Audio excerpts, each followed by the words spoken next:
যারা একটু বয়োজ্যেষ্ঠ মাসেলগুলোকে একদমই মুভমেন্ট করছে না, শুয়ে আছে, ইমিউনো কম্প্রোমাইজ পেশেন্ট, দীর্ঘদিন ধরে অনিয়ন্ত্রিত ডায়াবেটিস, উচ্চ রক্তচাপ, কিডনিতে সমস্যা, তারাও দেখা যাচ্ছে ব্যথার কারণে একদম কমপ্লিট বেড রেস্টে রয়েছে। তাতে করে তো ইমোবিলাইজড হয়ে যাচ্ছে জয়েন্টগুলো, মাসেলগুলো।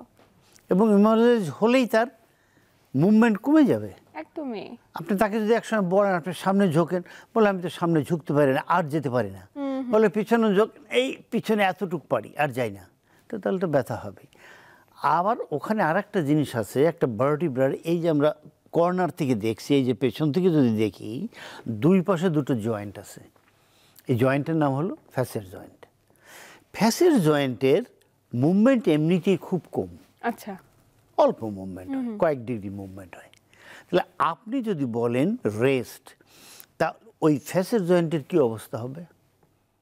এমনিতেই কম মুভমেন্ট, আরও মুভমেন্ট কমে যাবে। এক্ষেত্রে যদি ফ্যাসিয়ার জয়েন্টের মুভমেন্ট না হয় একজন ব্যক্তির শরীরে, কি কি ধরনের জটিলতা হতে পারে? ব্যথা হবে, পিছনে ব্যথা বলবে, একদম ব্যাক পেইন।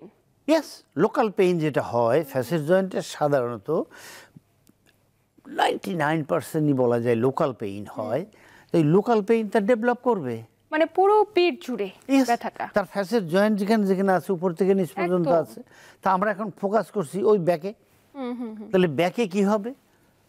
মুভমেন্ট কম হবে, তাকে মুভমেন্ট বাড়াতে হবে, কারণ তিনি তো সম্পূর্ণ রেস্টে রয়েছেন, একদমই মুভমেন্ট হচ্ছে না। এবং মুভমেন্ট না হওয়ার কারণে আরেকটা নতুন ব্যথার উৎপত্তি হচ্ছে। ইয়েস, ওই অসুস্থতা তার ছিল না। এটা আমি বা আমরা যারা তাকে রেস্টের কথা বললাম, এইটা বলার পরে উনি যখন রেস্ট নিচ্ছে তখন মুভমেন্ট নাই, ব্যথা।